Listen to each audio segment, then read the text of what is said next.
네, 반갑습니다. 우리 2교시 자유시장경제론 공부하는 시간입니다. 우리 지난주에 우리 보조교재 제가 아래 PDF로 올려드린 거 그걸 하다가 시간이 부족해서 다 못 맞췄는데 그걸 좀 하겠습니다. 그 위로 올라가시면은 그 위쪽으로 5페이지 5페이지로 보시면은 이사벨라 비숍이라고 하는 어떤 영국 여성이 1890년대 한국 부산을 방문했다 그랬죠. 그래서 자신이 본 것을 한국과 그 이웃 나라들이라는 책에 기록을 했는데 거기에 보면은 부산 시가지 이 거리를 묘사했는데 한마디로 뭐예요? 초라한 오두막집으로 가득 차 있고 뭐 그 쓰레기와 소변 대변 뭐 이런 그 더러운 그 시대 하수도 시설이 없었잖아요. 그 한국이 이 하수도와 상수도를 구분해서 이 관을 깔고 지하 수로를 파고 한 거는 이 사실 일제 시대 때부터입니다. 일제 시대 때부터. 그래서 그 전에는 우리나라 역사에 하수도 상수도 개념이 없어요. 그러니까 생활 오수, 더러운 물, 또 이거 소대변 이런 거는 다 그냥 물론 이제 화장실에서 이제 재래식 화장실에서 있으면 그거 퍼가지고 똥찌개에다가 이거 갖다 버리고 이런 거 물론 했지만 일반 서민들은 그냥 급하면은 길거리 나가서 다 일 보고 하는 거예요. 그러니까 이 비가 온다는 게 그때 실제로 거리 대청소 날인 거예요. 비가 많이 와서 싹 씻어가면은 온 도시가 깔끔해지고 비가 안 오면은 어떻게 되겠어요? 거기 뭐 냄새 나고 뭐 똥파리 끓고 그러니까 전염병이라는 게 이게 컨트롤이 안 되는 상황인 거예요. 중세 시대 때도 유럽 다 마찬가지였죠. 중세 시대 유럽 상하수도 시설 없었거든요. 길거리에서 막 그냥 갖다 버리고 생활 오수 막 길바닥에 버리고 이러니까 더구나 2층에서 아래층으로 막 길거리에 더러운 물을 버리는 거야. 그러니까 이 신사들이 우산을 왜 썼어요? 비가 와서 쓴 게 아니라 길거리에 가다가 그 더러운 물을 뒤집어 쓰니까 그게 이거 우산을 쓰고 다니는 거고 양산 같이. 하이힐이 왜 생겼습니까? 하이힐이 바닥이 더러운 거예요. 더러우니까 이 굽이 높은 신발을 신고 이렇게 돌아다니는 게 일본의 그 게다 그것도 마찬가지예요. 왜 게다 옛날에 다 문명이 들어오기 전에 그렇게 사는 거야. 근데 놀라운 거는 그리스 로마 시대는 그 도시를 우리가 가서 보면은 하수도 시설을 만들어 놓은 거야. 그다음에 상수도를 따로 구분해서 만든 겁니다. 그러니까 수도 파이프를 만들어서 이 동네 안에 물을 공급해주고 집집마다 이제 잘 사는 부잣집들은 집 안까지 수도관이 들어가요. 물론 그 수도관을 이제 납으로 만들어서 그 납성분이 들어가기 때문에 건강에는 매우 안 좋았는데 그걸 모르고 마시는 거죠. 그리고 또 이제 다 납으로 만든 건 아니고 진흙을 구워서 이렇게 관을 만들어서 연결해 붙여서 하는데 그런 거는 안전한 거죠. 오히려 안전한데 이제 집 안으로 들어가는 그 상수도관은 납으로 한 경우가 있는데 그건 몸에 안 좋았죠. 그 하수도는 길에 도로가 있으면 길 좌우로 이렇게 사람이 걸어 다니는 길 그게 있고 그 다음에 소위 말해서 마차가 다니는 길이라 그래요. 마차가 다니는 길은 이 사람이 걸어 다니는 길보다 낮게 만든 거예요. 낮게. 그래서 거기에 하수도 역할을 했어요. 그러니까 폼페이 같은 도시를 가서 보면은 그렇게 돼 있어요. 그리고 이 건널목 있죠. 건널목. 그러니까 이쪽에서 이쪽으로 건너갈 때는 징검다리처럼 이렇게 네모난 돌을 박아서 그걸 밟고 건너가게 한 건데 왜냐하면 그 징검다리 아래로 우마차가 다니는 그런 도로는 이게 더러운, 그러니까 말이 다니면서 말이 똥도 싸고 막 그럴 거 아니에요, 그죠? 그래서 그런 생활 오수와 그런 더러운 그런 것들이 이제 있는 거예요. 근데 이제 그런 거를 물론 이제 물이 있으면은 그 씻어서 내보낼 수 있죠. 그러니까 그쪽 지역은 겨울에는 비가 많이 오니까 겨울에는 빗물로 그게 다 흘러서 나가게끔 그렇게 통제를 하는 거고, 여름에는 그게 좀 어려웠겠죠. 그러니까 고대 도시라는 거는 물론 상하수도 이렇게 구분을 해놨다 할지라도 여전히 위생상에, 오늘날 우리 말로 하면 위생상에 문제는 있었던 거죠. 그러나 또 어떤 데 가면은 이제 지하로 이제 그 하수가 나갈 수 있게끔 이게 파가지고 해놓은 데도 있긴 있어요. 그러니까 그것보다 더 발전된 도시죠. 그런데 이제 우리나라는 1890년대까지만 해도 그런 게 없어요. 그냥 길이 다 하수 역할을 하는 거죠. 그러니까 얼마나 더러웠겠습니까? 거기에 아이들이 막 뛰어노는데 뭐 옷은 막 빨래를 못 해가지고 막 더러운, 거의 또 여름에는 벌거벗고 뛰어다녔겠죠. 그러니까 이 서양의, 영국의 이 여성이 와서 보기에는 이건 미개하기 짝이 없는 한국이란 나라는 정말 더럽고 냄새나고, 그냥 좋은 거 하나도 없는 그런 나라라. 그래서 막 거의 욕하듯이 그렇게 이제 펴놨는데, 그 다음에 연해주에 있는 한국인 마을을, 조선인 마을을 방문했는데 거기서는 뭐 너무 깔끔하고 깨끗하고 잘 사는데, 서양의 어떤 대저택도 뭐 그렇게 부러워하지 않을 정도의 아주 정돈된 그런 삶을 잘 살고 있더라 이거죠. 그래서 그 다음에 아래쪽 말에 그녀가 이렇게 말한다. 뭐라고 말해요? 한국에 있을 때 나는 한국인들은 세상에서 가장 열등한 민족이 아닌가 의심한 적이 있고, 그들의 상황을 가망 없는 것으로 여겼다. 이 한국인들은 이 저기 세상에서 제일 무식하고 저 아무런 희망이 없는 나라. 그러나 이곳 프리모르스크에서 내 견해를 수정할 상당한 이유를 발견하게 됐다. 이곳에서 한국인들은 번창하는 분홍이 되었고 근면하고 훌륭한 행실하고 우수한 성품을 가진 사람들로 변해갔다.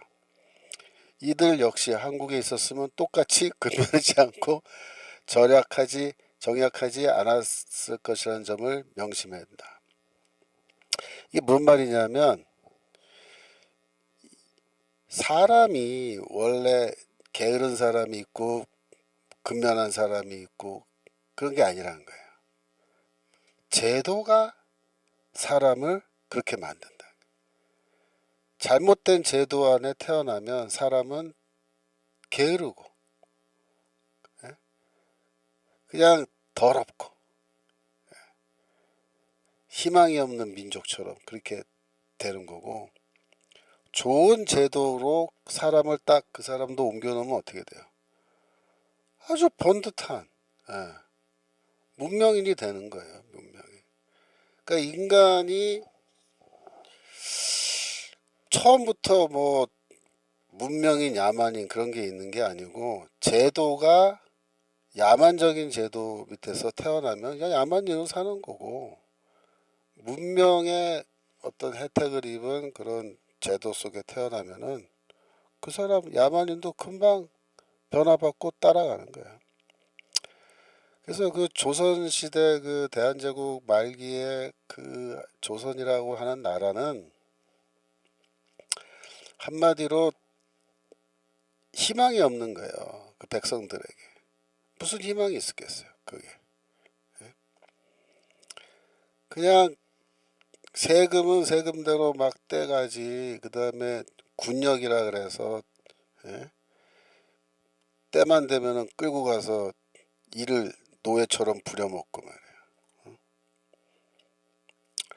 그러니까 이거 뭐 농사를 지은들, 아예 특별한 그 저기 양반 계층, 상류 계층이 아닌다면은 이거는 희망이 없는 거예요. 그래서 뭘 해서 돈을 벌면은 다 관리들이 뺏어가고, 그러니까 돈을 안 버는 게 좋고, 그래서 결국 하는 게 뭐야? 그 도박하고 술 먹고 돈 있으면 다 술 마시고 탕진하고 노세 젊어서 노세 이게 되는 거예요. 뭐 돈을 아끼고 절약하고 미래를 계획하고 더 잘 살기 위해서 노력하고 그런 게 없어지는 거예요. 그래서 연해주와 조선은 어떤 점에서 달랐느냐? 차이점은 단 하나예요. 사적 소유가 보호받았느냐 보호받지 못했느냐 그거예요. 내가 열심히 일해서 내가 돈을 더 벌면은 나의 소유 그것이 안전하게 보호받을 수 있으면 인간은 어떻게 해요? 열심히 일하는 거예요. 분홍이 되고 양식 있는 사람으로 살게 되는 거예요. 근데 사적 소유가 인정되지 않고 폭력적으로 막 뜯어가고 뺏어가고 하면요. 어떻게 해요? 그래서 이 근대 사회가 왜 중세 사회와 구분되는 새로운 사회냐면 이 사적 소유 제도가 확립된 겁니다. 처음부터 사적 소유 제도가 확립된 건 아니에요.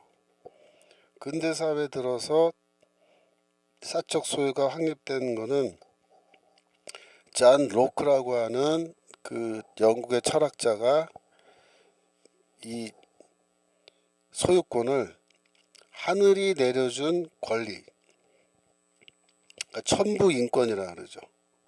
하늘이 내려준 권리 중에 하나로 소유권을 주장하는 그런 단계가 이제 있는데 그 로크가 그 얘기를 하는 그 시점이 바로 뭐예요? 사적 소유가 이제 확립돼가는 중요한 전환점이 되는 거죠. 이거는 왕이라 할지라도 내 소유권에 대해서는 침해할 수 없다. 침해할 수 없다. 왕도 정당한 사유 없이 내 소유를 뺏어갈 수 없다. 그거를 법으로 보장하는 거예요. 법으로. 그러니까 영국이 역시 앞서 나간 나라죠. 시민혁명이 일찍 일어나고. 그래서 이 소유권이라는 것이 근대 사회로 넘어올 때 가장 핵심적인 거예요. 사적 소유권. 인정해 주는 거예요. 그때부터 문명이 급속하게 발전한 겁니다. 왜 그전에는 문명이 급속하게 발전 못해요? 소유권이 인정이 안 되는 거예요. 소유권이. 중세시대는 귀족들의 소유권만 인정받는 거예요. 일반 평민들의 소유권은 인정 못 받는 거예요. 그래서 근대사회로 오면서 모든 사람의 소유권을 다 인정해주는 그런 단계로 가니까 그때부터 어떻게 모든 사람들이 다 열심히 일해. 열심히 일해. 이러면 그게 내 거가 된다. 일을 했는데 그게 내게 안 되고 남의 거가 되면요 아무도 일을 하려고 애쓰지 않죠. 인간이 원래 그게 돼 있단 말이에요. 그래서 이 사적 소유권이 확립되어 있느냐 확립되지 않았느냐 거기서 완전히 길이 갈라지는 거예요. 우리나라는 그러면은 사적 소유권이 언제부터 인정됐겠어요? 우리나라가 사적 소유권이 인정되는 근대적인 그런 법치주의 국가로 전환되는 그 시점이 언제냐? 1912년 조선 민사령이라고 있어요. 조선 민사령. 물론 이제 1912년이니까 이거는 이제 뭐 쉽게 말하면 일제시대죠. 일제시대 때 조선 민사령이 이제 나왔는데 이 내용이 뭐냐면은 형법과 민법을 나누는 거예요. 여러분 그 자료에는 없어요. 이건 여러분들이 그냥 따로 노트하세요. 형법과 민법을 구분하는 거예요. 물론 이 그 대한제국 시절에 이 원래는 조선 시대는 민법이라는 게 없었어요. 근데 이제 대한제국 들어와서 이 일부 민법이라는 것이 이제 만들어졌죠. 예. 하지만 여전히 뭐예요? 형법 중심의 그런 사법 제도를 갖고 있는 거예요. 그런데 1912년에 조선 총독부가 조선 민사령이라고 하는 이 명령이죠. 명령을 내림으로써 드디어 조선반도에 근대적인 민법이 시행되게 된 겁니다. 민법이. 그래서 이 근대 민법은 조선 민사령의 핵심이 뭐냐면은 개인의 소유를 얘기하는 거예요. 그래서 개인이란 말이야, 개인. 그래서 이 토지를 포함한 개인의 재산권을 법으로 보장해주기 위해서 등기를 하게 한 거야. 내가 뭐 땅이 있다, 집이 있다, 뭐가 있으면은 조선 민사령은 뭐예요? 등기를 하라, 등기하라. 등기를 해가지고 그게 이제 그 사람 개인의 이름으로 재산이 등록이 되면 그거는 법으로 재산권을 보장해주고 국가가 보호해준다. 그러니까 이게 근대사회의 출발이거든요. 그러니까 이 근대사회의 이런 중요한 개인의 사적 소유 보장 보호라는 개념이 안타깝게도 우리나라는 어떻게 일본 조선 총독부에 의해서 이게 도입이 된 거예요. 그래서 그때부터 개인의 재산권이 보호받기 시작한 겁니다. 그전에는요, 저놈을 매우 쳐라 그러면 그냥 다 뺏어가는 거예요. 그러니까 일제시대 때가 되고 사람들이 오히려 하층민들은 살기 좋아졌다.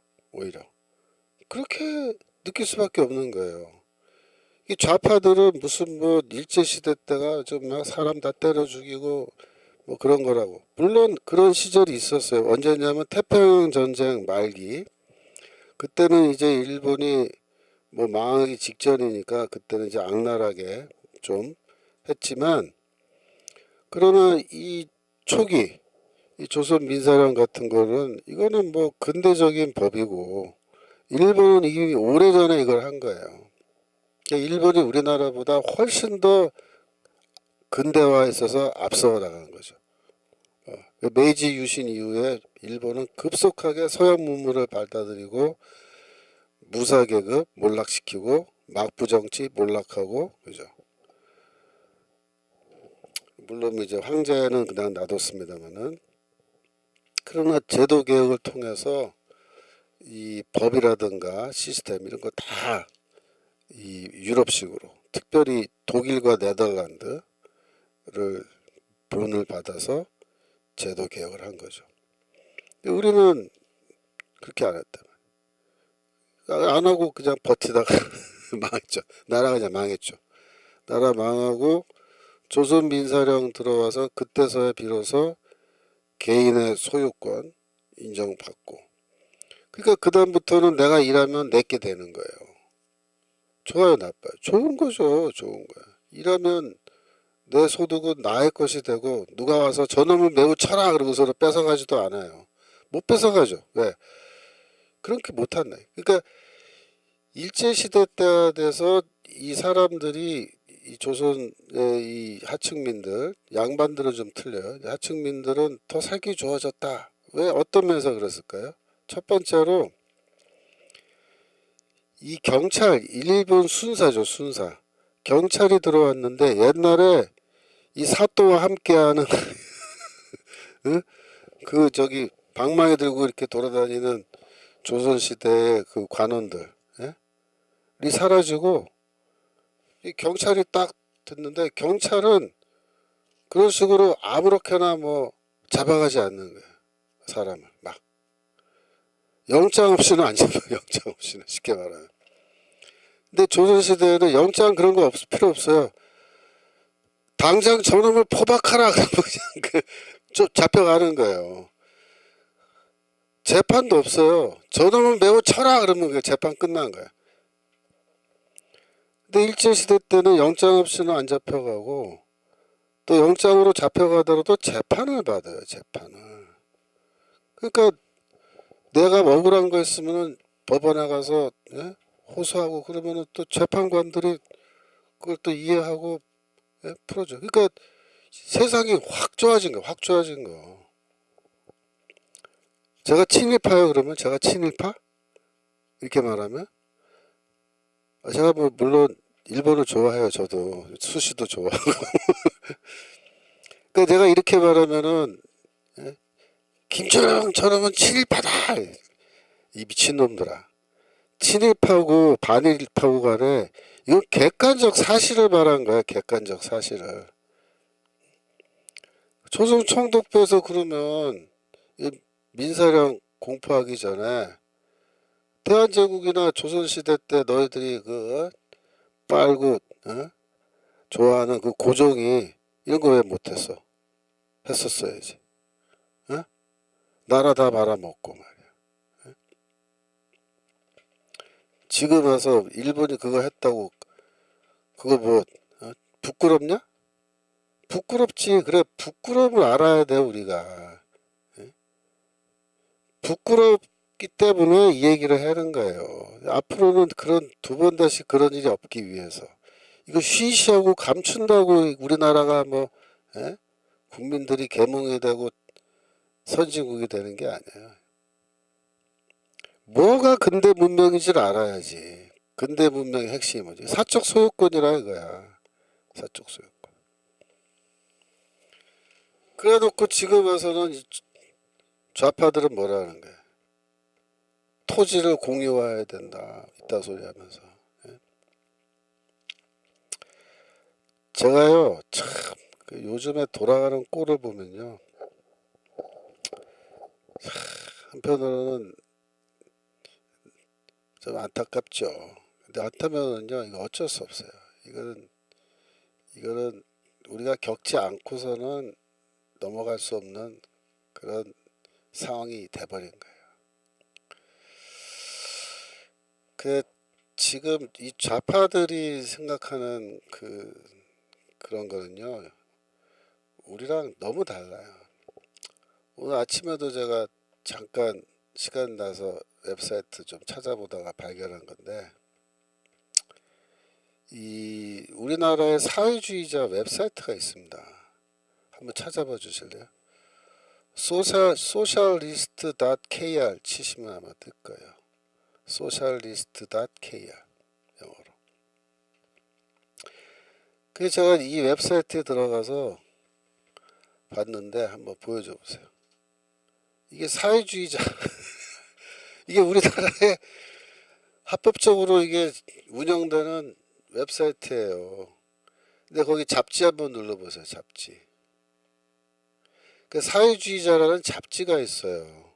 이게 2022년까지는 이게 그 종이책으로 나오다가 22년 이후에는 이게 인터넷 출판을 해서 더 이상 종이로는 찍지 않는 것 같아요. 그런데 이게 몇 년도에 시작됐는지 그 지금 2016년 있고 그 있잖아요. 그러니까 그 이거 옛날 거로 쭉 내려가 보실 수 있나? 사유자 이게 이제 사유자 잡지잖아요. 2016년도에 이제 창간호죠. 창간호 2016년. 왜 사회주의인가? 문제의 근원은 자본주의에 있다. 예? 좀 올라가 보세요. 올라가 보시면 좀 더 올라가 보세요. 위로 더 쭉 올라가 보세요. 예. 여기 보세요. 예. 자, 스탑. 그거. 촛불과 노동자 이게 2017년 건데 자본주의와 물신성 이게 이제 물신이란 말이 막스가 쓴 말이거든요. 그러니까 이 그룹은 철저한 막스주의자들이 모인 거예요. 학습이라고 하면 돼 있죠. 학습. 제일 위에 잡지 옆에 학습 클릭해 보세요. 사회주의를 학습하자. 그죠? 밑에 내려가 보세요. 유튜브인데 정치 경제학 강좌이죠. 잉여 가치의 그 학습 동영상 중에 그거 5월 11일 거 보세요. 잉여 가치의 생산. 예? 딱 뜨죠? 강사 성두영. 그래가지고 아예 틀지 마세요. 그러니까 제가 지지난주부터 잉여 가치론 설명했잖아요. 얘네들 2021년도에 이거 잉여 가치론 강좌를 해놓고 지금까지 웹사이트 올려놓고 애들 그 보게 하는 거예요. 근데 그 밑에 보면요 강좌들이 쫙 있어요. 아까 다시 나가서 그 강좌 리스트 보세요. 밑으로 내려가면서 정치 경제학 강좌, 뭐 제국주의가 어떻고 사회주의 노동사가 어떻고 또 내려가 보세요. 예. 조직론, 사회주의 핵심을 학습하자. 조직론 또 내려가 보세요. 예. 전략 전술론, 예? 보이세요? 이게 몇 년도 거냐면 다 이게 옛날 거예요. 우리가 멍 때리고 있는 동안에 얘들은 죽어라고 이런 작업하고 교육시키고 조직하고 사회주의 혁명론 참네. 정치 경제 투쟁론 그다음에 보세요. 예? 그다음에 또 국가론 어마어마합니다. 예. 임노동과 자본, 예. 임금 노동과 자본 여기 나오죠. 임금 노동과 자본에서 상품의 물신성과 잉여가치. 예. 또 밑에 예. 역사적 유물론. 예? 이거 완전히 빨갱이 이론 완전히 그냥 제대로 가르치고 있는 거예요. 여기 웹사이트 하나만 지금 봤는데 이 정도예요. 예. 이 모든 문제는 뭐다? 체제를 바꿔야 해결된다. 딱 플래카드 들고 지금 시위하고 있잖아요. 그러니까 제가 이걸 아침에도 보면서 야 얘네들이 이렇게 오랫동안 예? 우리는 청교도 신학원 언제부터 시작했나?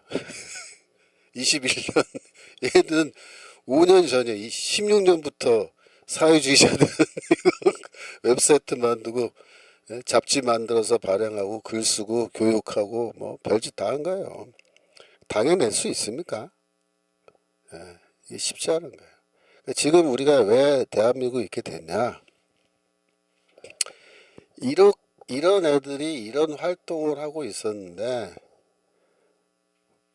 사실 우리 눈에 안 띄고 있었는데 이런 애들이 이거 한둘이 아닌 거예요. 지금 웹사이트 이런 거 지금 얘네들은 소규모 하는 애들이에요. 지금 그러니까 뭐 주사파는 말할 것도 없고요. 예, 그래갖고 얘네들이 온갖 데서 이런 거 하면서 조직 사업하고 뭐 투쟁하고 혁명론 가르치고 의식화 교육시키고 이게 386 세대만 뭐 1980년대 90년대만 이렇게 한 게 아니라 지금까지 이걸 하고 있는 거예요. 이렇게 하고 이렇게 해왔으니까 결국 정권 잡고 국회도 장악하고 네. 세상을 완전히 빨갱이 천지로 완전 지금 우리는 혁명 없이 사회주의 체제로 이미 전환돼 가는 그런 과정을 목도하고 있는 거죠. 지금 뭐만 남았다. 상권 분립에서 사법부 조금 남았어요. 그거 장악하면 끝나. 대법원 하나 남아. 대법원. 근데 대법원도 대법원장 지금 깜빡 집어넣어 놓고 대법원 판사들 24명으로 뭐 증언한다 그러죠. 그래서 좌파들 쫙 임명하겠죠. 그러면 이제 대법원 장악 끝나는 거야. 그러면 대한민국 완전히 다 장악하는 겁니다. 얘네들이. 그래서 어떤 면에서 보면은 우리가 좀 많이 늦었어요. 제가 이런 강의를 하고 하는 것도 벌써부터 해서 우리가 정신무장을 했어야 되는데 참 늦었다라는 생각이 들지만 하여튼 지금부터라도 이제 해야 됩니다. 그래서 제가 요 책 끝나면은 요 책 요거 좀 끝나기 전부터라도 제가 뭘 하려고 그러냐면 막스 레닌주의에 대해서 제가 강의를 좀 하려고 그래요. 그래서 여러분 오늘 우리 학교 홈페이지 우리 학습 자료란에 그 마태복음 아니고 요거 시정 경제론 사이트죠. 예. 거기에 보시면은 보여주세요. 예, 거기에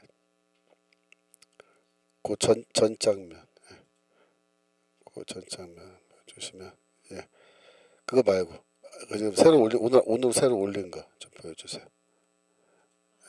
새로 그 장면, 그 화면을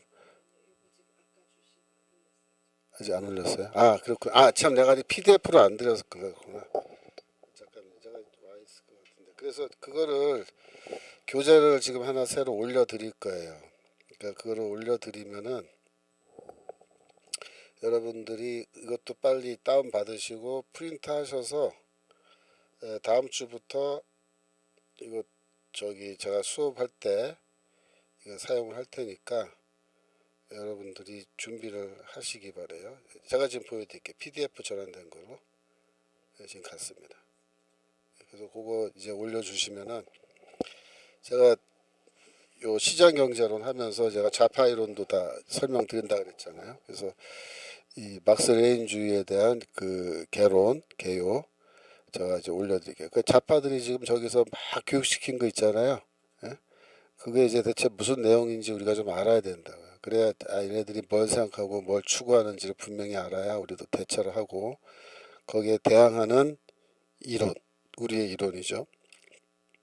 이거를 이제 우리도 학습하고 그래서 싸우더라도 우리가 이 뭐랄까 논쟁을 하더라도 우리가 논쟁에서 이길 수 있도록 가야 되는 거예요. 그래서 제가 오늘 올려드린 자료는 이제 막스 레닌주의란 무엇인가라는 요 자료.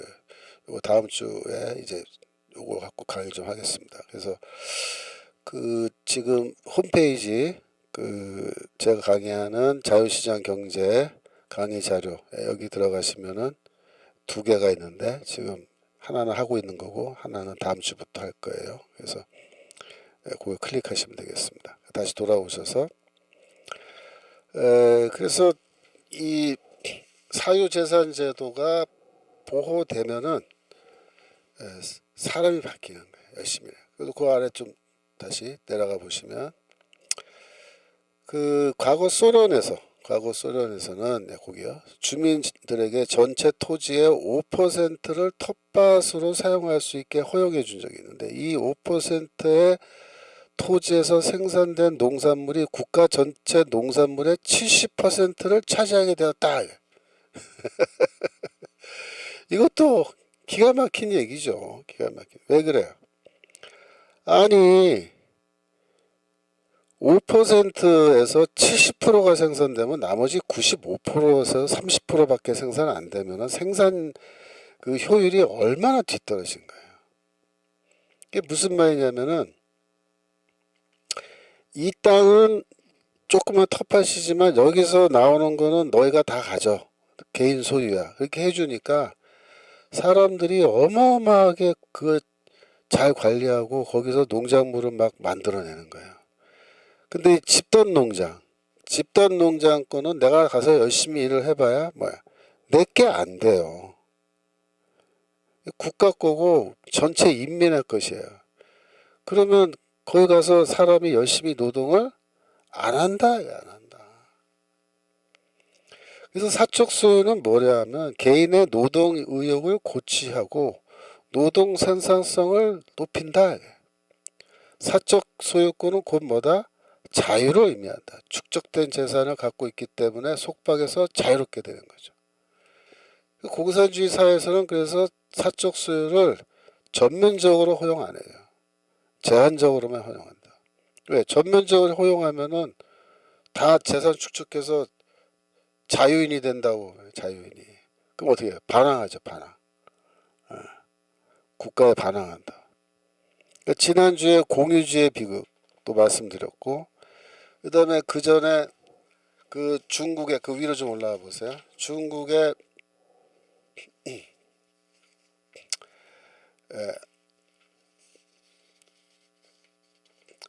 78년 그 엔징창 안위성 조금 더 위로 올라가면 그 5페이지 거기 사유재산임 아래 약간 아래 거기 안징창 안위성 잠깐만 그거 보여주세요. 제가 예전에도 요거 설명드렸죠. 엔징창이 살던 안위성에서 행한 실험이죠, 실험. 그때도 이제 집단 농장 상황인데 너무나 생산성이 낮아서 늘 기근에 시달리는 거예요. 근데 78년도에 이 엔징창이라는 사람이 그 자기 동네 사람들한테 비밀 계약을 한 거예요. 비밀 계약서 만들어서 뭐냐면은 땅을 내가 너희들에게 개인적으로 배분해 주겠다. 그리고 그 땅에서 너희가 1년 동안 생산하는 거는 기본적으로 너희 거다. 그 국가가 할당한 생산량 그거는 내놔라. 그거는 우리가 모아서 바치고 나머지는 너희가 다 가져라. 그렇게 약속한 거예요. 비밀 계약으로. 원래 이게 공산사회에서 불법이에요, 이게. 근데 이게 나중에 비밀이 새가지고 누가 감옥 가거나 사형에 처해져도 뭐 후회하지 않고 누가 우리 가운데 처형당해 죽으면은 그 자녀는 18세 될 때까지 우리 마을 전체가 책임지고 양육하기로 한다. 예. 이렇게 해가지고 했더니 어떻게 됐어요? 6배. 평소 생산량보다 6배나 생산량이 증가한 거예요. 그래서 6분의 1은 뭐 옛날 바치던 거 국가에다가 줘버리고 나머지 5는 다 개인이 갖는 거죠. 근데 이게 표가 안 나겠어요. 곧바로 소문이 나고 중앙에서 감찰단 나와서 대체 왜 갑자기 6배나 생산이 늘었냐 이상하다 조사했죠. 조사하니까 실토한 거예요. 우리가 비밀 계약서에 원래 다 사형당해서 죽어야 되는데 그때가 마침 뭐야 등소평이 집권해서 막 들어온 시기인데 등소평이 이걸 딱 보고를 받고 뭐라 했냐면 등소평이 이게 그래도 머리가 돌아간 놈이에요. 다 사형시켜 이렇게 죽이는 게 아니고 이거를 전 국민에게 알려라. 전 국민에게. 그래서 이 현재 중국 국가박물관에 그 계약서가 전시돼 있고 거기 동네에 가면은 그 박물관 같이 그 다 세워가지고 그 시대에 일어난 일을 다 이렇게 소개하는 거야. 그래갖고 이 샤오강 마을을 본받자 이렇게 해가지고 그러면서 이제 이 중국의 시장 경제 제도가 도입되기 시작하는 거죠. 등소평 때부터. 그래서 사회주의적 시장 경제 제도를 도입한 사람은 사실은 등소평입니다. 등소평이 사실은 그 혁명 1세대인데 모택동이랑 이제 다 같이 혁명했는데 이게 좀 밀려 있었죠. 밀려 있어. 경제 개발에 대한 견해가 달랐어요. 그래서 등소평은 그 대약진 운동 그것도 반대했고 그 다음에 그 홍위병들이 그 나서서 막 대난리치는 문화대혁명 그때도 이제 상당히 피해보고 숨어 있었고 근데 이제 결국 사인방이라 그러죠. 모택동 부인을 포함한 사인방이 다 처단되고 나서 이제 등장하는 게 결국 등소평이죠. 등소평이가 오늘날 근데 현대 중국의 기초를 놓았죠. 근데 그걸 누가 말아먹었냐? 시진핑이 말아먹은 거죠.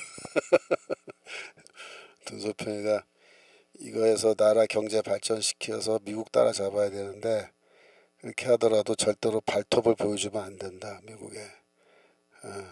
미국을 완전히 능가하기 전까지는 미국에 맞서서 싸우면 안 된다. 그렇게 그때 얘기하고 죽었는데 시진핑이가 건방지게 중간에 툭 튀어나와가지고 미국이랑 한판 하겠다고 이래버리니까 이게 미국이 더 이상 놔두면 안 되겠구나. 그래갖고 이제 중국 밟아 죽이기에 들어간 거죠. 망한 거죠. 자, 그래서 사유재산의 힘. 그 다음에 쭉 내려가셔서 인센티브가 바로 동력이다. 그걸 좀 보겠습니다. 인센티브가 뭐냐면 사적 소유제도 자체가 인센티브를 주는 거예요. 인센티브는 그 잘하는 사람 더 잘하라고 이제 독려하는 거잖아요. 그 사적 소유제도는 내가 일을 열심히 하면 할수록 이게 다 내 것이 되기 때문에 예, 이것이 예, 자유시장 경제 시간 맞아요. 예. 이게 내 것이 되기 때문에 인센티브를 준다 이거예요. 그래서 지금 시장경제론 이 책 보시면은 몇 페이지냐면은 105페이지. 이 책의 105페이지에 보면은 인센티브가 바로 동력이다 라는 거죠. 저 교재는 어디 있냐고요? 지금 이 책 다 끝나가는데 그 질문 하시면 어떡해요? 시장경제란 무엇인가? 라는 제목의 책이죠. 그래서 이 책을 지금 쭉 공부해 왔습니다. 9월 초부터. 예. 책값은 9,000원이요. 9,000원. 자, 그래서 인센티브 얘기가 나왔는데 이 인센티브 라는 거는 뭐냐면은 한마디로 말하면은 합리적 사고를 인간은 한다. 인간은 합리적 사고라고. 그래서 이렇게 하면은 이런 결과가 오고 저렇게 하면은 저런 결과가 오니까 아 나는 이렇게 해야겠다 라고 그렇게 생각하는 거예요. 그렇게 하는 거예요. 그래서 이 책 107페이지에서 지금 어떤 예를 들냐면은 1973년도 4년도 그때 이제 그 오일 쇼크 얘기를 하는 거예요. 그 오일 쇼크 때 갑자기 이 그러니까 휘발유 값이 뛰었잖아요. 그러니까 이 휘발유 값이 뛰니까 그때 사람들이 어떻게 반응을 해요? 예. 대형차를 다 버리고 소형차를 구입하는 거예요. 휘발유 값이 비싸지니까. 그 미국의 그 자동차라는 거는요. 제가 유학 가서 91년도에 이제 유학 가서 첫 해는 뉴욕에서 살았기 때문에 제가 뭐 차가 필요 없었고요. 뉴욕은 대중교통 지하철 이게 잘 돼 있거든요. 또 학교 기숙사에 살았으니까. 근데 이제 LA로 가서는 결혼하고 이제 차가 있어야 된단 말이야. LA 같은 데. 시장 보러 가려면 차를 갖고 가서 시장 봐야 되니까 한 30분 정도 코리아타운 갔다 와야 되거든요. 근데 그 원래 미국 차라는 게요 굉장히 큽니다. 예. 그러니까 70년대 이전에도 컸고 그다음에 오일 쇼크 끝나고 나서 이 8, 90년대로 80년대로 오면요 또 차가 다시 커져요. 그거 엄청 커요. 그래서 이 미국 회사들 차들은 거의 탱크입니다. 탱크. 제가 처음 산 차가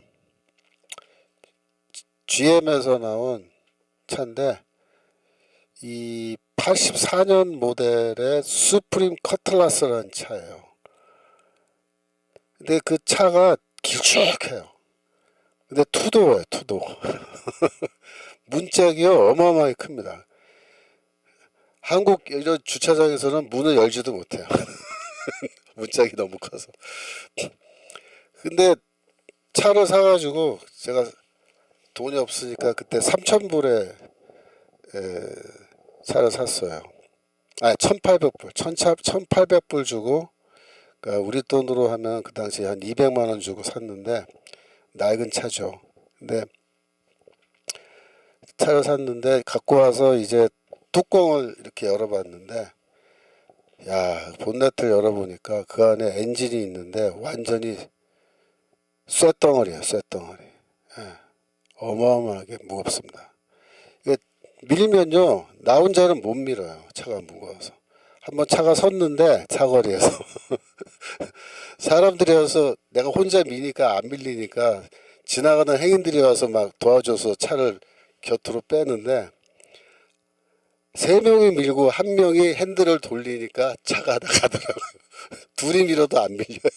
탱크입니다, 탱크. 생각을 해보세요. 기름이 얼마나 먹겠나. 그 당시에 기름을 풀로 채우고 코리아타운까지 가는데 30분, 돌아오는데 30분, 1시간이잖아요. 1시간 갔다 오면요, 어떻게 되냐면 이 게이지가 반틈 이상이 내려가 있어요. 그러니까 한 번 갔다 오면은 게이지가 반 이상 떨어져도 기름을 많이 먹어요. 이게 8기통 4천 몇백 cc예요. 어마어마하죠. 근데 승차감은 기가 막히게 좋아요. 제가 지금까지 타본 차 중에 저희 와이프도 그러는데 제일 좋은 차는 그 차였다.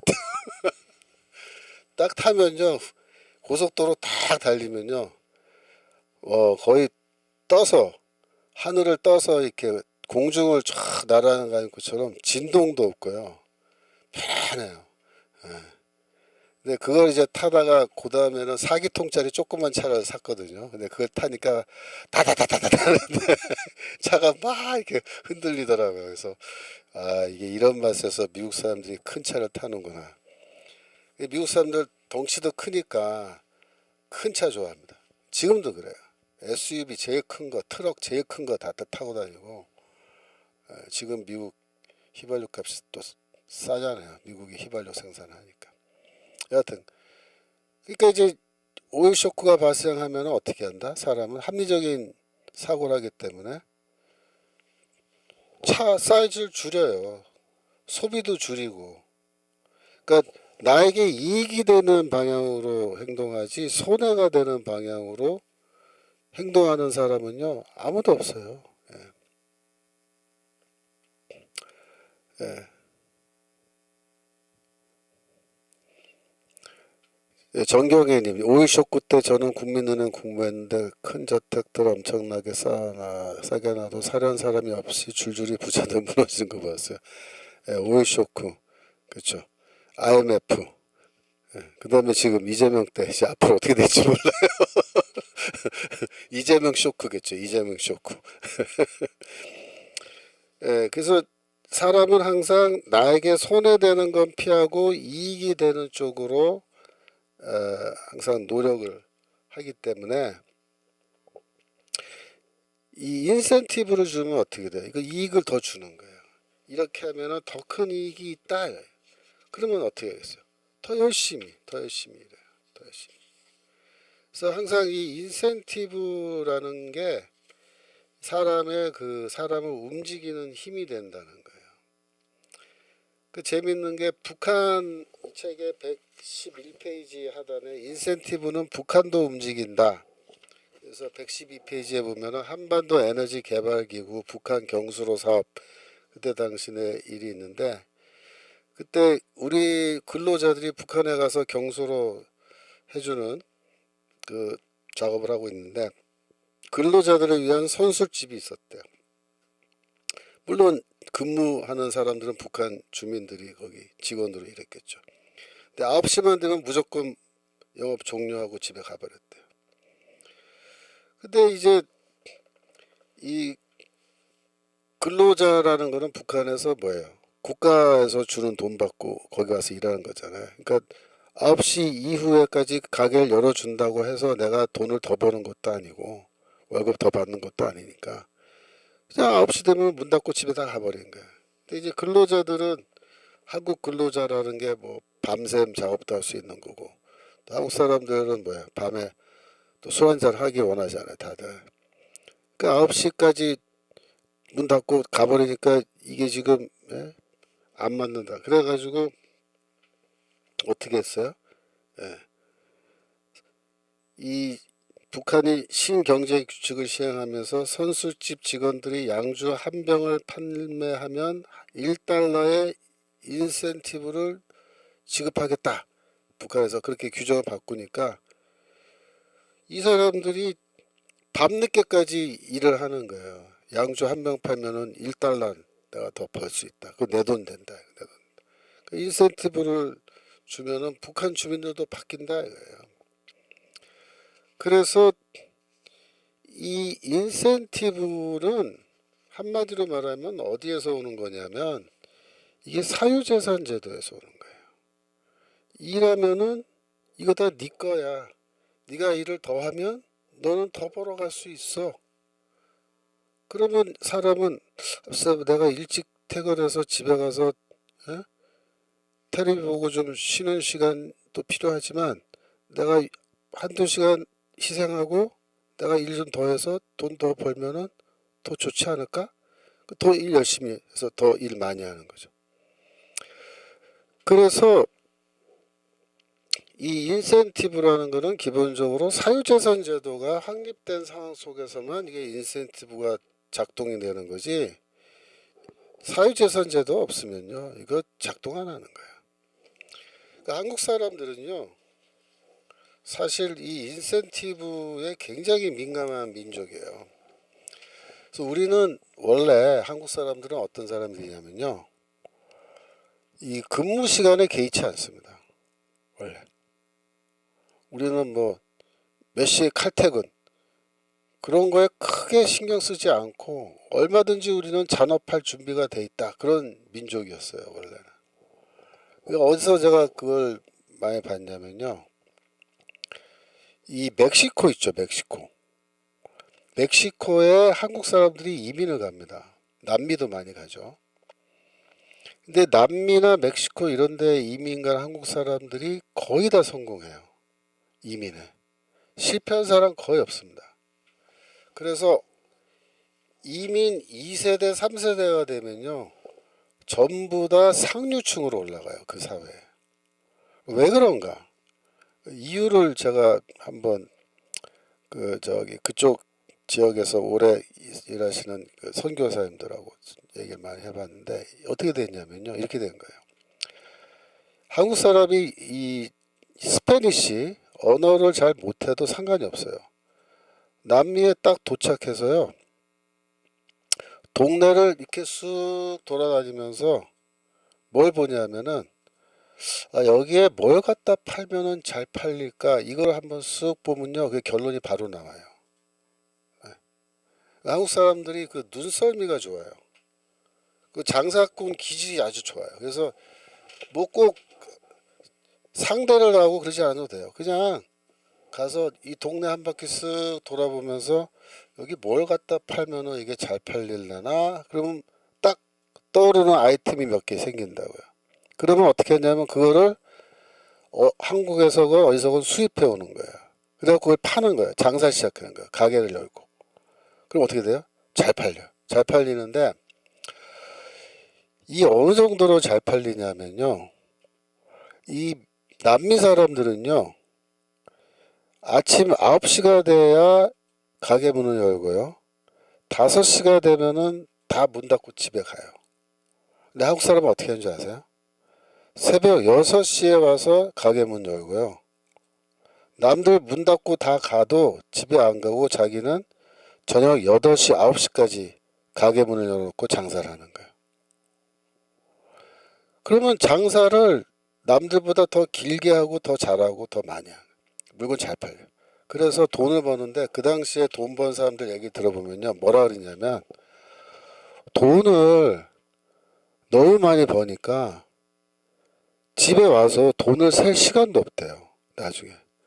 그래서 피곤하니까 어떻게 하냐면 그냥 잔대요. 세지도 않고. 근데 그 돈을 어떻게 하냐면 이불 속에 넣어놓는데요. 이불 속에. 처음에는 베개 속에 넣었대요. 근데 베개가 꽉 차니까 그 다음에 이불 속에 넣는데, 그래서 왜 은행에 갖다 넣으면 되잖아 그랬더니 뭐라는 줄 아세요? 은행 갈 시간이 없어요. 그렇잖아요. 새벽 6시에 와서 밤 8시까지 가게 문을 하니까, 여니까 은행 갈 시간이 없잖아요. 그러니까 은행을 못 가고 돈을 막 모으는데 이불 속에 넣어놓고, 해서 잘 때 돈을 덮고 잤대요. 그게 다 그래요. 다 남미 이민 간 사람들 하는 말이. 그래가지고 거기서 이민 간 지 10년 만에 다 성공해서 어떻게 되냐면 집을 사요. 집도 큰 집 사요. 그 다음에 자기 가게를 확장해요. 그러면서 애들 다 공부시키고 대학 다 보내요. 그러면 애들은 거기서 웬만큼 좋은 대학 다 가고 졸업하고 나서 걔네들도 다 자리 잡고 자 잘 살고 그 2세대 이게 다 1세대잖아요. 근데 걔네들이 결혼해서 애를 낳잖아요. 그럼 걔네들은 여기서 태어났기 때문에 스페니쉬가 원어민이고 공부를 잘할 뿐만 아니라 부모의 이 DNA를 물려받아서 장사를 더 잘한다는 거예요. 그래서 사업을 크게 한다는 거예요. 돈 더 잡은대요. 그래서 전부 다 수도권으로 올라와서 거기 상류층에 살고 걔네들이 이제는 점점 성장해서 사회 지도층이 되고 정계와 재계와 정치계까지 진출하고 막 아시아계들이.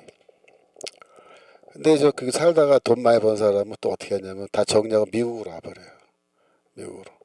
여기 좀 너무 후졌다. 그래서 애들 데리고 미국으로 와버려요. 그래서 하여튼 미국으로 온 사람들 중에 LA에 특별히 남미 출신들이 많아요. 남미로 이민 갔다가 온 사람들인데 그 사람들 얘기 들어보면요 굉장히 재밌어요. 근데 또 재밌는 게 뭐냐면 이 남미 사람들은요 그러니까 금요일 5시에 퇴근하고 나면요 그 다음에 토요일 주일 월요일 출근할 때까지 쉬잖아요. 그때 뭘 하냐면요 일주일 동안 번 돈을 다 써요. 그게 남미 사람들의 삶의 원칙입니다. 일주일 동안 일하고 번 돈은 그 주말에 다 쓴다.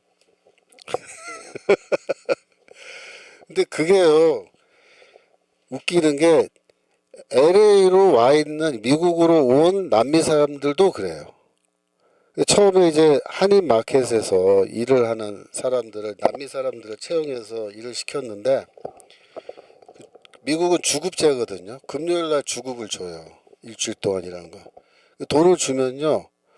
돈을 갖고 가서 토요일 날 주일 날 돈을 쓰는데 어떻게 쓰냐면요. 파티를 해요. 파티. 그래서 맥주를 이만큼 쌓아놓고 그 다음에 고기를 사가지고요. 바베큐를 해요. 그 남미식 브라질 바베큐 있죠. 아르헨티나 이런 데서는. 바베큐를 하고 고기를 구워서 금요일 밤부터 파티를 하는데 그게 주일까지 파티를 해요. 얘네들이. 계속 먹고 놀아요. 음악 틀고 춤추고. 근데 문제가 뭐냐면 주말에 돈을 썼는데 돈이 남잖아요. 그러면 월요일날 출근을 안 해요. 그래서 월요일날 애들이 일하러 안 나오는 거예요. 단체로. 주인이 막 전화해도 전화도 안 받고. 그래서 화요일날 나와요. 그래서 너 어제 왜 안 나왔냐 그러니까 어제는 자기들 그냥 놀았다고. 왜? 주머니에 돈이 있는데 왜 일을 하냐. 걔네들. 주머니에 돈이 떨어지면 일하러 나와요. 한국 사람은요 정반대요. 돈 쓸 시간이 없어서 돈을 못 써요. 은행도 못 가고 이불 속에 넣고 돈입을 덮고 자고 막 그러는 거예요. 그러니까 누가 성공하겠어 남미. 그러니까 한국 사람은요 어느 나라 가서 살아도요 다 이민 성공해요. 예. 왜냐하면 우리는 알아요. 뭘 하면 돈 된다. 이게 다 뭐냐면 사적 소유제도. 사적 소유제도. 내가 일해서 근무 시간이 길어도 일한 만큼 다 내 거다. 내 거다. 그러니까 더 길게 일하는 거예요. 한국 사람들이. 예. 그러니까 10년 만에 다 이민 성공해서 다 거기서 떵떵거리고 사는 거예요. 지금.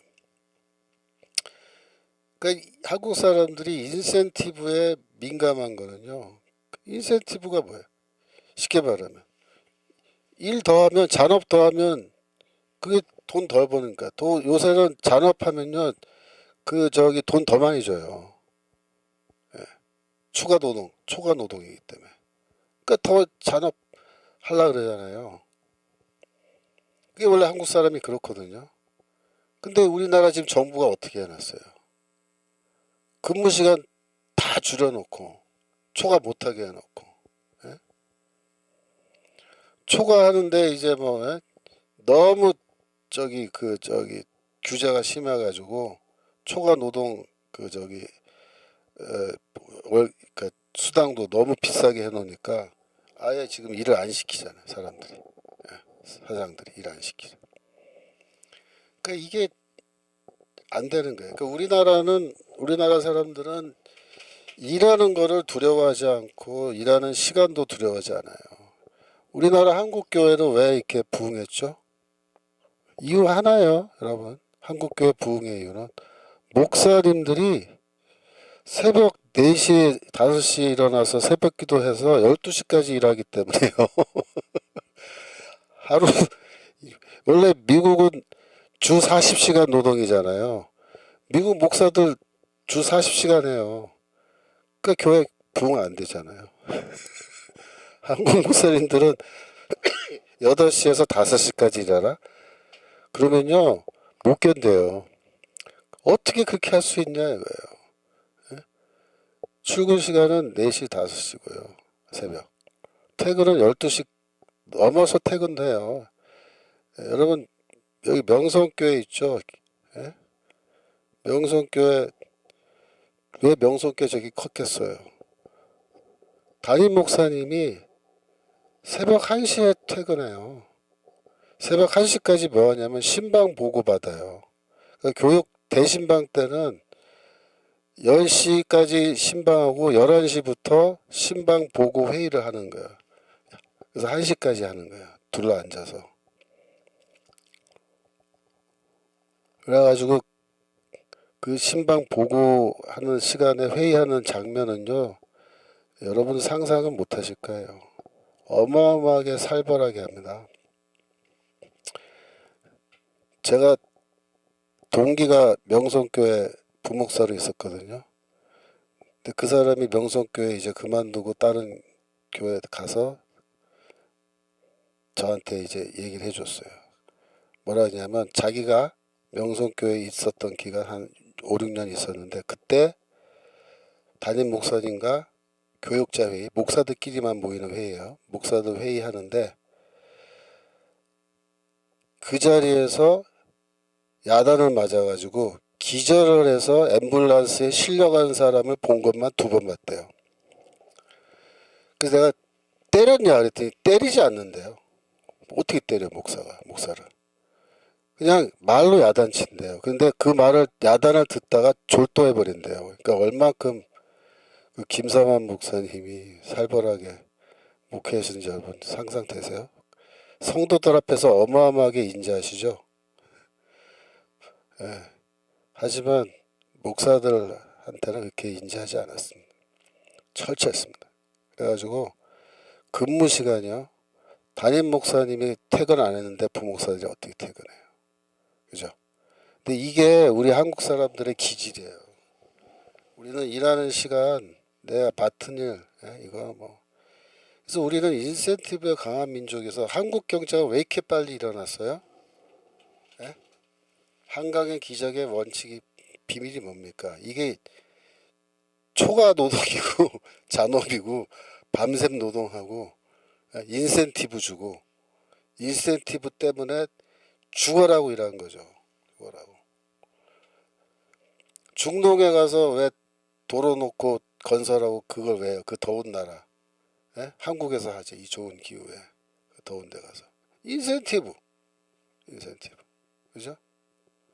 원양어선 왜 타요? 거기 가면 원양어선 타면 죽어라고 고생하고. 그죠? 근데 젊은 사람들 옛날에 원양어선 탔단 말이야. 요즘엔 어떤지 모르겠지만. 5대양 6대줄 넘다면서 참치잡이하고 막. 예? 그래갖고 참치 캔 통조림 우리도 뭐 시컷 먹고 그러잖아 지금까지. 그런데 그거 다 뭐죠? 그 인센티브입니다. 인센티브가 있어야 돼요. 근데 이 정부는 인센티브를 없애는 쪽으로 지금 가고 있는 거죠. 그게 문제인 거예요. 그게 문제인 거예요. 네. 그래서 그 다음에 밑에 내려가 보시면 세상에 공짜가 어디 있어? There is no such thing as a free lunch라는 말을 번역한 건데 미국 사람들 영어권에서는 이거 굉장히 자주 듣는 말이에요. There's no such thing as a free lunch. 세상에 공짜가 없어. 뭐든지 다 대가를 치러야 된다. 근데 그 기꺼이 내가 그 대가를 치르고서라도 나는 일하고 싶다. 괜찮다. 그러니까 생각을 해봐요.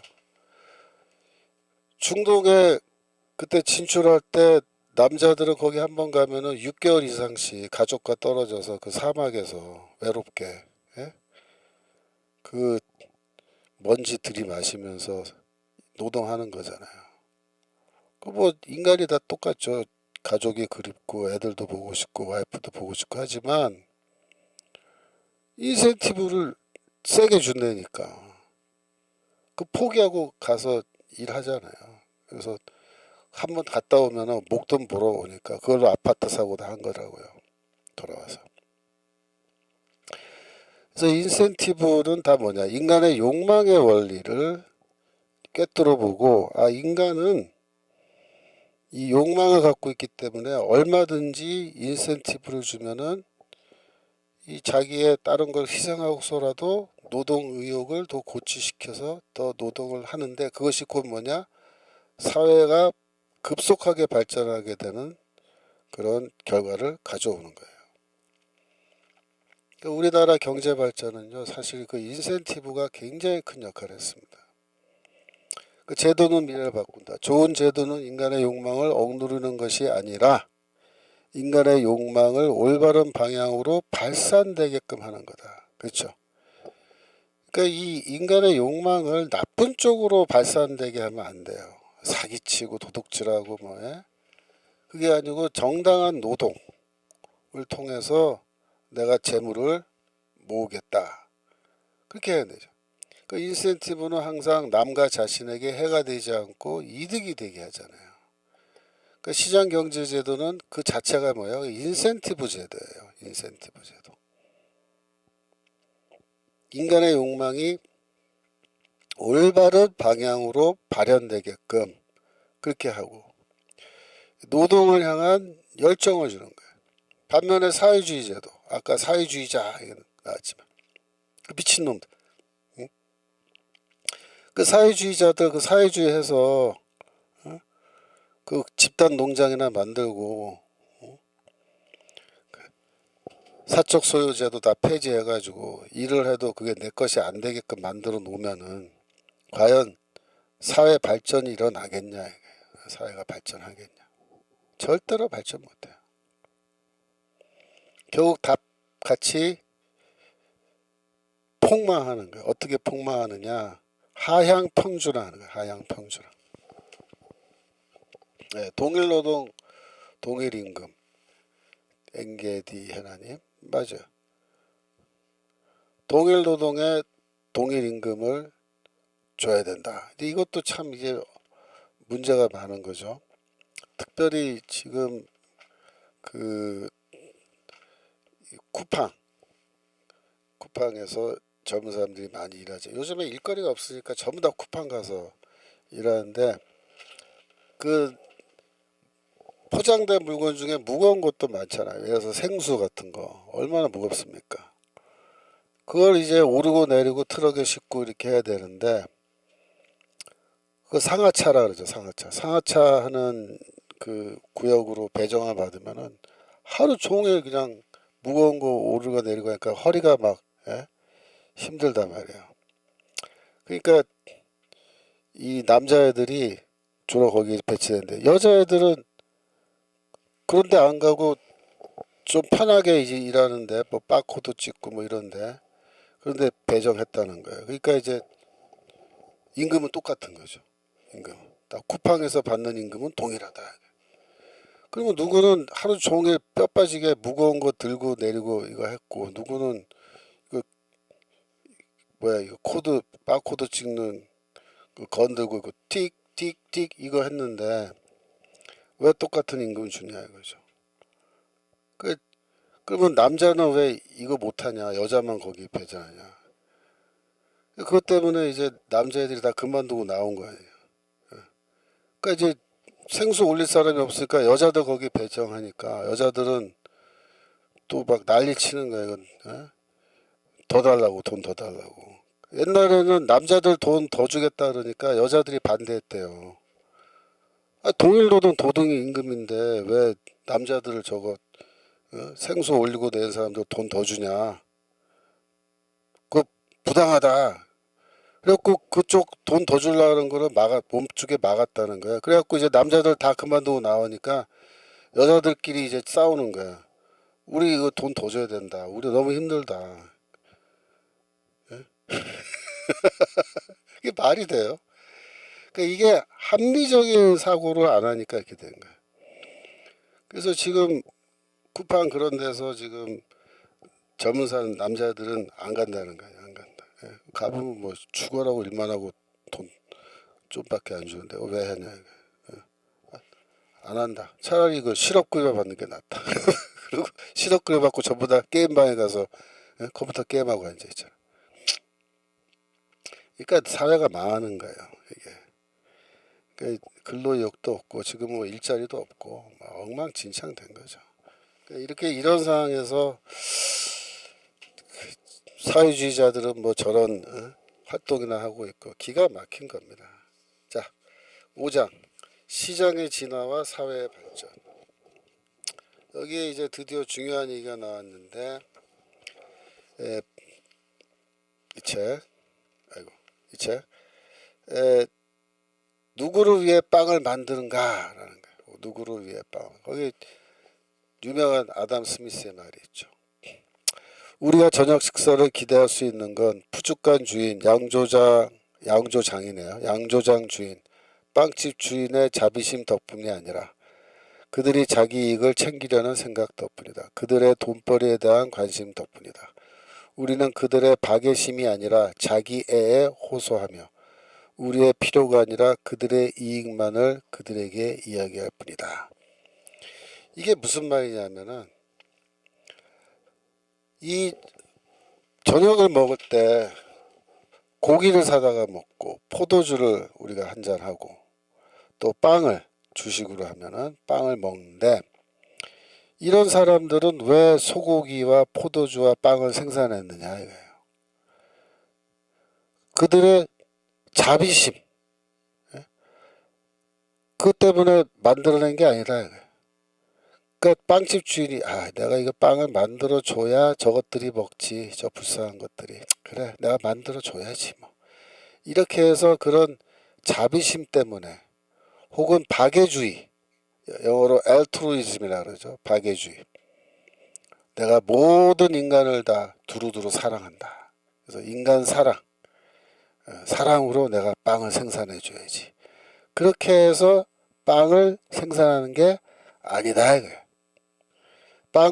빵집 주인은 왜 빵을 생산하느냐? 자기의 이익을 위해서 빵을 생산한다. 자기의 이익은 뭐냐? 자기 사랑이야. 그걸 자기애라 그래요. self love.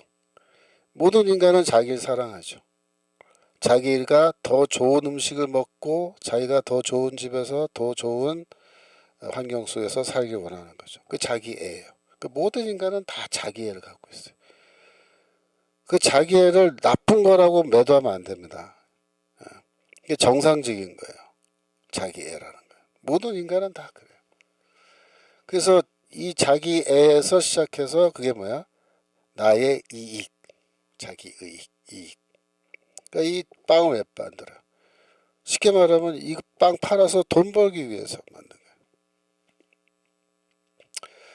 그래서 빵을 생산하는 거지. 또 양조장 주인, 푸주간 주인도 똑같아요. 소고기건 뭐 포도주건 전부 다 자기의 이익을 위해서 장사하고 그거를 만들고 판매하고 하는 거지. 나를 뭐 사랑해서 저 사람들이 하는 게 아니다 이거야. 이거 냉혹한 현실입니다. 그러니까 여러분들이 이 보수주의자들은요 항상 뭘 얘기하냐면 현실을 말해요. 정확한 현실을. 우리는 리얼리티, 현실을 정확하게 보는 거예요. 인간이란 건 뭐다? 자기 애에 빠져서 살아갈 수밖에 없는 존재다라는 걸 정확하게 보는 거예요. 빵집 주인은 왜 빵을 만드느냐? 이웃을 사랑하고 박애심을 갖고 자비심을 갖고 빵을 만드는 게 아니다. 그것이 모티브가 아니다. 정확하게 말하면 자기가 돈을 벌기 위해서 빵 만드는 거다. 그걸 정확하게 보는 거야. 근데 이 소위 진보주의라고 하는 사람들은요, 현실을 보지 않고 뭘 봐요? 이상을 봐요, 이상. 그래서 이상주의예요. 아이디얼리즘. 이들이 주장하는 건 뭐예요? 내가 모든 인민들을 위해서 봉사해야 된다. 서로가 서로를 위해서 사랑하고 봉사하고 우리가 협력하는 이기심을 버려야 된다. 이기심 버리고. 그래서 모든 인민들이 다 이기심을 버리고 서로 이 인류 사랑이라고 하는 이런 거대한 아이디얼리즘, 이상을 추구하는 거예요. 정의, 평등 뭐 이런 거, 예? 이상. 그래서 이 진보주의에 빠져 있으면요, 뭘 못 봐요? 현실을 못 봐요. 현실은요, 차가운 겁니다. 냉혹한 거야. 이거는 어떻게 보면은 인간에 대해서 이렇게까지 냉혹하게 평가하는 게 괜찮나? 인간이 박애심을 갖고 다른 이웃을 사랑하고 그들을 위해서 봉사하기 위해서 빵을 만들 수도 있도록 인간 개조를 해야 되는 거 아닌가? 이런 말들 막 한단 말이에요. 그 사회주의 사회에서는 모든 인간이 남을 위해서 노동한다 그렇게 말해요. 남을 위해서. 그렇게 가능해요? 그게 불가능하다고요. 사실은. 그 남을 위해서 노동하는 인간으로 만들어내겠다. 그래서 개조하겠다 그러거든요. 그거 무서운 얘기죠. 인간 개조론이라 그래요. 인간 개조론. 인간 개조론은 뭐냐면요. 강제로 내가 네의 생각을 바꿔놓겠다는 거예요. 강제로. 그래서 사회주의 사회는, 공산주의 사회는 뭐가 있어요? 사상 개조를 위한 수용소가 있는 거예요. 수용소. 그래갖고 이 수용소에 집어넣어서 죽어라고 고생시키고 강제노동시켜서 어떻게 한다? 사상 개조를 만들어 놓는다. 사상 개조. 무서운 생각이에요. 여러분 자유주의 사회에서는 누가 누구의 사상을 개조하겠다 이따위 소리 하면 큰일 납니다. 네가 뭔데 내 사상을 개조를 해? 에? 네가 뭔데? 뭐 국가가 내 사상을 개조하겠다고? 국가가 뭔데? 내 사상을 개조해 너희들이. 사상의 자유인지 사상의 자유. 내가 무슨 사상을 갖고 내가 어떻게 살건 네가 무슨 상관이야. 그죠? 네가 왜 나의 세상을 개조해? 강제로. 뭐 토론을 통해서 나를 설득해서 내가 스스로 내가 틀렸구나. 네 말이 맞다 그래. 그렇게 해서 내가 사상을 개조할 수 있죠. 하지만 토론과 설득 없이 강제적으로 국가가 폭력적으로 내 사상을 개조하겠다. 그거는 전체주의죠. 전체주의. 그러니까 이 공산주의자들 진보 진영은 이거 전부 다 전체주의로 가는 거예요. 그래서 아담 스미스는 뭘 말한 거냐면 모든 인간이 자기의 이익을 위해서 노동을 하고 그 인센티브죠. 인센티브 갖고 노동을 하고 그래서 모든 재화가 사실 생산되고 교환되고 우리가 소비할 수 있게 되는 거다. 그걸 정확하게 얘기하는 거예요. 그 다음에 이렇게 말해요. 그 다음에 사람은 누구나 그 생산물의 가치가 극대화되는 방향으로 제가 방향이란 말을 바향으로 했네. 급하게 치느라고 틀렸네. 방향으로 자기의 자원을 활용하려고 노력한다. 그는 공익을 증진하려고 의도하지 않으며 또 얼마나 증대시킬 수 있는지도 알지 못한다. 그는 단지 자신의 안전과 이익을 위하여 행동할 뿐이다. 그러나 이렇게 행동하는 가운데 보이지 않는 손의 인도를 받아서 원래 의도하지 않았던 목표를 달성할 수 있게 된다.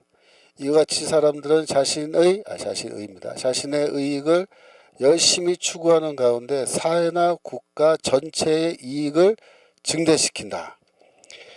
예, 이게 아담 스미스가 한 말 중에 굉장히 중요한 말이 이거예요. 한 명의 빵집 주인이 빵을 막 생산하면서 내가 우리 사회, 우리 국가의 이익을 위해서 내가 이 빵을 만들어야지.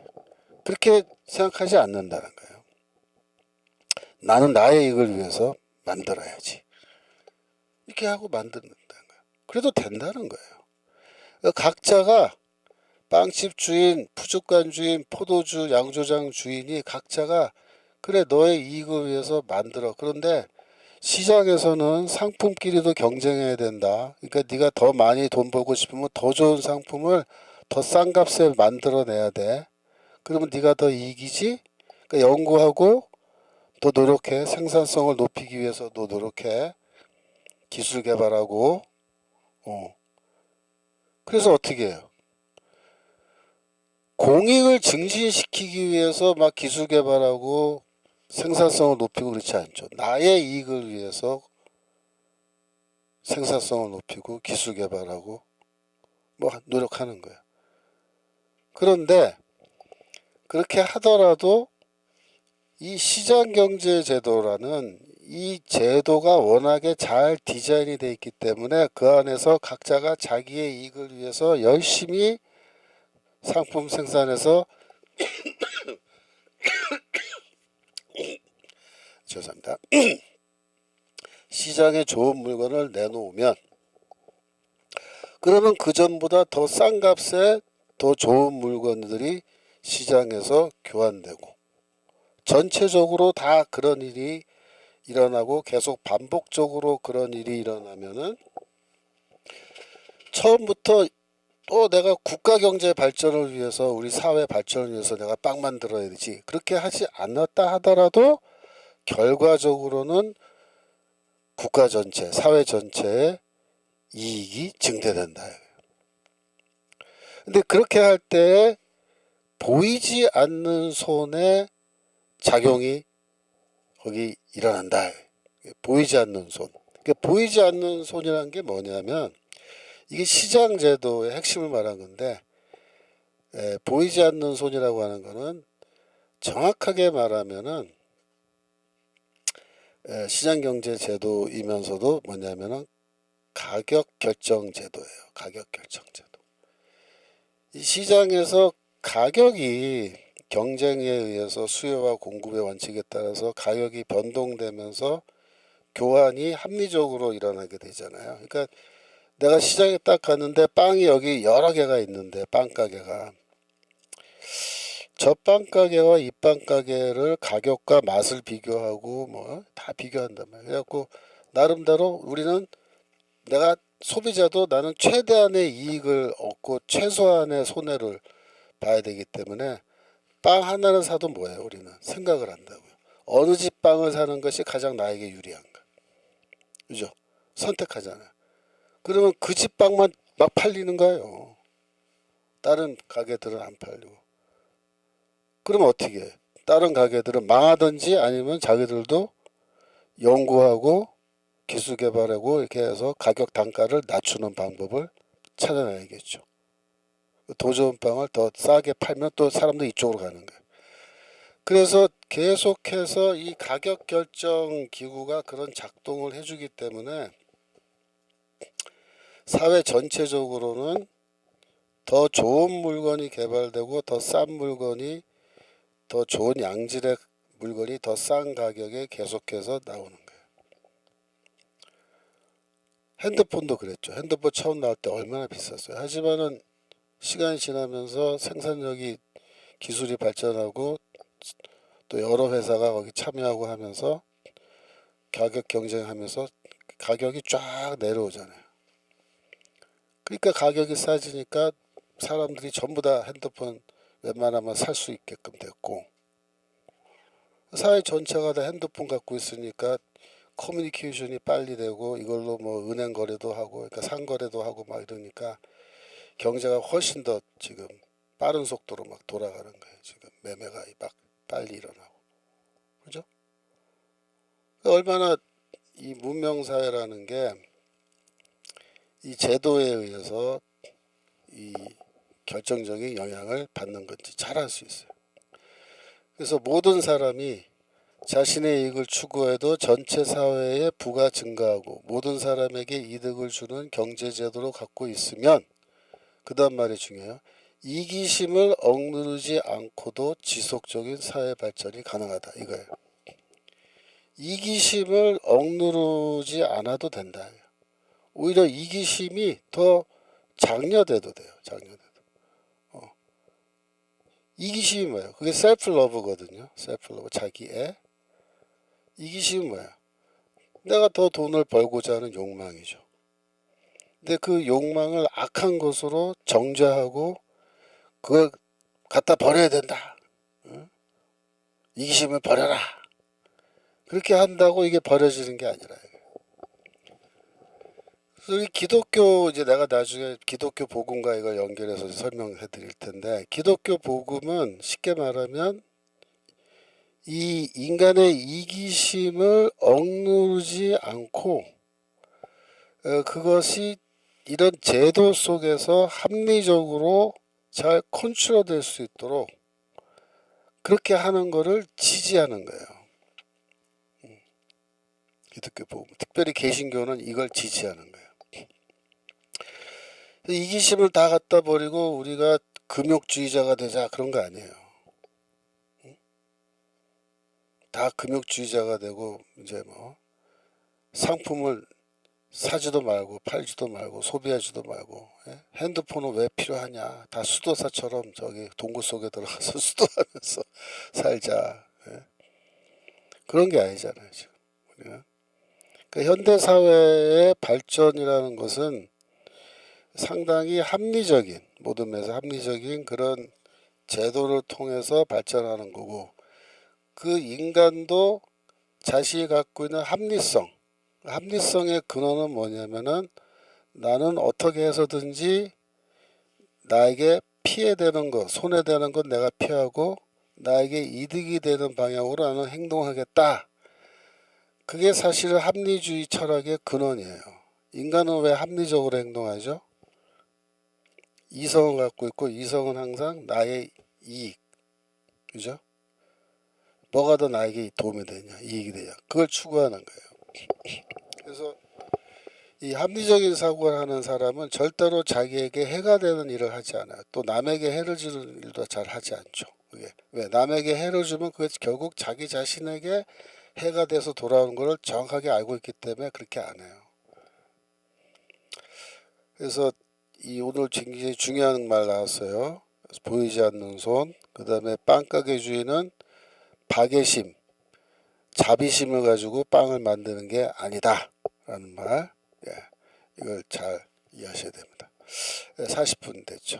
오늘 여기까지 마치겠습니다. 제가 기도하겠습니다. 하나님 아버지, 오늘도 자유경제, 시장경제론 공부하게 하시면 감사합니다. 이 올바르지 않은 이 좌파 사상들이 끝없이 이 발흥하는 이런 시대에 저희가 살고 있습니다. 주여, 저희가 저희 자신의 좋은 제도를 잘 지켜나갈 수 있도록 주여 도와주시고 이 난국을 뚫고 나갈 수 있는 새 길을 주여 열어 주옵소서. 감사드리며 예수 그리스도 이름으로 기도합니다. 아멘. 수고했습니다. 다음 주에 또 뵙겠습니다. 안녕히 계세요.